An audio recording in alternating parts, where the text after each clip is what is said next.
Hey, how's it going, everybody? Coach Kyle here, and I want to talk a little bit about what I wear when it's super cold outside. And I live in western South Dakota, so most of the winter, we're talking December, January, February, we're lucky to have a day above freezing, and we get the occasional really nice day, but we also get some really cold days. So let's talk quickly about what I wear when it's super cold out.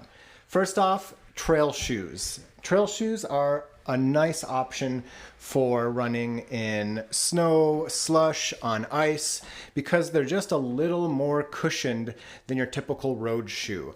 If you want to go a little step farther, you can get a trail shoe with an upgraded upper with some Gore-Tex, some waterproof material to further keep out snow or ice, or you can actually purchase little things to go over the top of your shoe. You can also upgrade your traction by adding in some spikes, some yak tracks, or my personal favorite is to simply take some really short screws and screw them right into the outsole of your shoe, mostly under the heel and the front of the shoe where you toe off. With my socks, I wear Injinji socks for almost every single run. They're the toe socks you see around. In the winter, I go with taller ankle tall socks, but typically most of my Injinji socks are no-show, really low profile socks.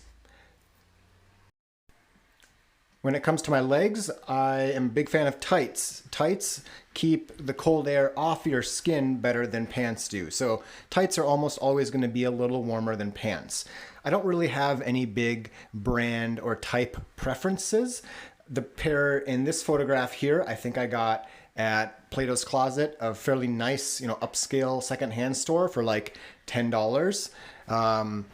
Fleece-lined ones are super nice. I have a newer pair from Janji that I've reviewed on my YouTube channel that are pretty nice. They're not my warmest, but they have some really nice extra features. And my coat is actually a really old Columbia pullover jacket that I got at, I think, Goodwill for $10. And I can wear it with a t-shirt. I just have a random cotton t-shirt on. I think it's a Harley Davidson one on in this photograph.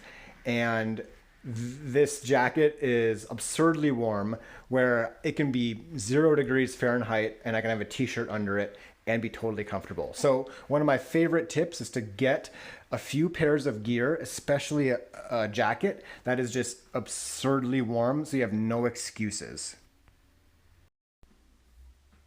The mittens I have on here, which you can't really see, are super warm, double layered. I think they're wind and or water resistant, and they were just they're absurd. Again, have a few options that are absurdly warm. It can be 20 degrees outside and I'll have to take them off periodically, but I'd rather overdress and underdress. And again, they were $1 at a secondhand store. So you really can't beat that. Like I'm going to say with my stocking cap, I could spend $1 on a pair of mittens that can keep my fingers warm down to the single digits, or I could spend $30 on a pair of mittens that keeps my hands warm down to the single digits. I'm going to reduce and reuse and go with the cheaper option.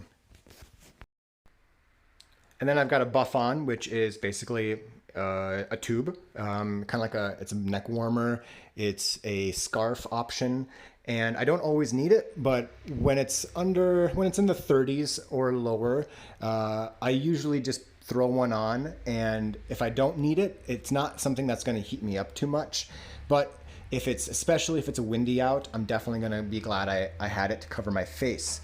And then the stocking cap is, I probably have 3 or 4, nice, really warm stocking caps, and I paid probably $10 total for all of them at secondhand stores. Again, I'm going to reduce and reuse rather than buy new.